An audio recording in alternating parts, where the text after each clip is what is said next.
Hello guys, एक और नई वीडियो में आप सभी का स्वागत है। आज बात करेंगे साथियों अपन राजस्थान के एकीकरण के बारे में। राजस्थान का एकीकरण है ना साथियों, हर एग्जाम में से सवाल पूछा जाता है। वैसे बात करें ना साथियों, तो जो स्पेशल ये क्लास है पटवार वालों के लिए बनाई गई है। जितनी भी राजस्थान के अंदर से जो मेन जो टॉपिक है राजस्थान जीके के, उनके लिए अपने जो शॉर्ट नोट्स हैं एकदम बढ़िया तरीके से तैयार कर लिए गए हैं साथियों। अगर आप सभी लोगों का एकदम बढ़िया तरीके से साथ रहा तो आपको क्लासेस कंटिन्यू मिलती रहेंगी।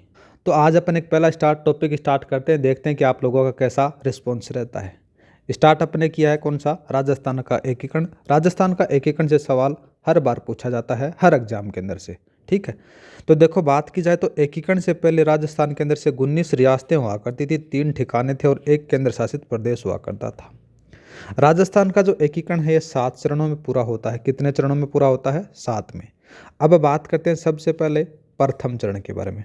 प्रथम चरण था साथियों, इसका नाम रखा गया था मत्स्य संघ रखा गया था, ठीक है। ये 17 से 18 मार्च 1948 को प्रथम चरण होता है।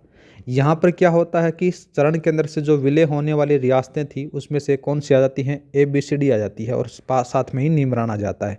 ABCD बोले तो ए से अलवर हो गया, बी से भरतपुर हो गया, सी से करौली हो गया, डी से धौलपुर हो गया और साथ में ही निमरान आ जाता है। ये सारी रियासतें और ठिकाने थे जो प्रथम चरण में विलय हुआ था। इसमें राजधानी बनाया गया था, अलवर बनी थी। राज प्रमुख का जो पद दिया गया था उदय भान सिंह को दिया गया था, जिनका संबंध धौलपुर से था साथियों।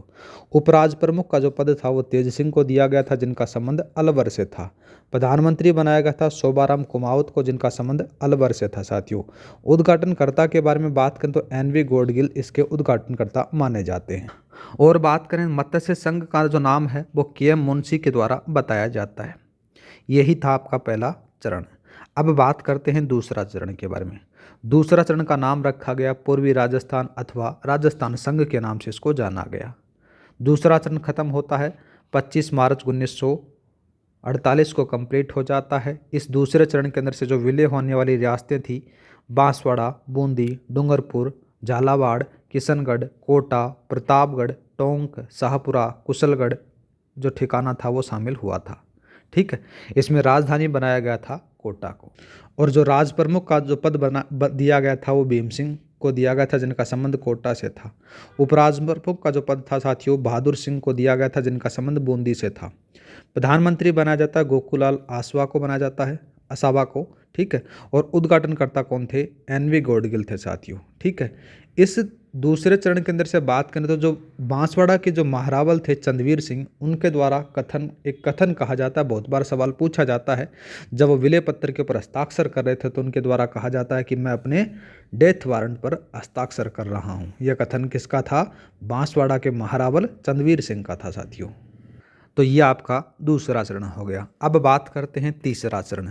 तीसरे चरण में क्या होता है कि जो संयुक्त राजस्थान था इसका नाम रखा जाता है और 18 अप्रैल 1948 को ये तीसरा चरण होता है।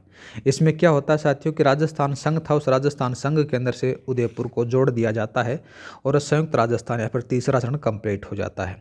इस तीसरे चरण के अंदर से जो राजधानी बनाई जाती है उदयपुर को बनाई जाती है और राज प्रमुख का जो पद था वो भूपाल सिंह मेवाड़ के थे, उनको दिया जाता है। प्रधानमंत्री बनाया जाता है माणिक्यलाल वर्मा को साथियों, और इसके उद्घाटनकर्ता थे जवाहरलाल नेहरू थे साथियों, ठीक है। तो ये था तीसरा चरण। अब बात करते हैं चौथा चरण।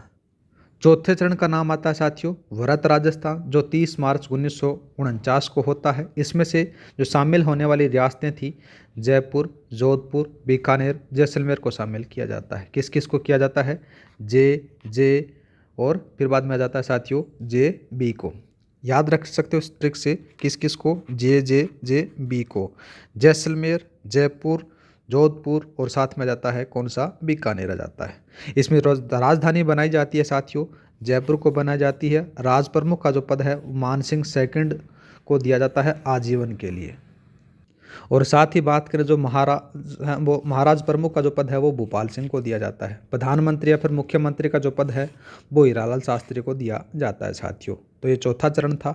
अब बात करें इस चौथे चरण के अंदर से उद्घाटनकर्ता कौन थे साथियों? सरदार पटेल थे। राजस्थान दिवस 30 मार्च को बनाया जाता है, ठीक है। अब आता है पांचवा चरण। पांचवा चरण का नाम आता है संयुक्त वृत्त राजस्थान, ठीक है। ये कब होता है? ये 15 मई 1949 को होता है। इस 5वें चरण से संबंधित बात करें तो एक समिति है, उस समिति का नाम जरूर याद रखना, शंकर राव देव समिति बनी थी, जिसमें से R.K. सिद्धवा और प्रभुदयाल इसके सदस्य होते हैं। इसमें राजधानी बनाया जाता है जयपुर को साथियों। राज प्रमुख का जो पद है वो मान सिंह सेकंड को दिया जाता है और महाराज प्रमुख का जो पद है वो भोपाल सिंह को दिया जाता है। प्रधानमंत्री या फिर मुख्यमंत्री के बारे में बात करें तो हीरालाल शास्त्री आपको देखने को मिल जाते हैं। अब आता है छठा चरण। छठा चरण क्या होता है कि राजस्थान नाम दे दिया जाता है छठे चरण के अंदर से 26 जनवरी 1950 को। इसमें से क्या होता है कि इसमें संयुक्त भारत राजस्थान देखने को मिलता है। और साथ ही बात करें ना साथियों तो इस समय जो छठा चरण था उस छठे चरण के अंदर से राजस्थान में सिरोही का विलय हो जाता है और राजस्थान को 20 श्रेणी का राज्य का दर्जा प्राप्त हो जाता है। फिर आता है सातवां चरण। तो सातवां चरण है साथियों पुनर्गठित राजस्थान के नाम से इसको जाना गया था 1 नवंबर 1950 को। और इस सातवें चरण के अंदर से राजस्थान में आबू देलवाड़ा अजमेर मेरवाड़ा को विलय हो जाता है और यहाँ पर राजधानी बनी रहती है जयपुरी।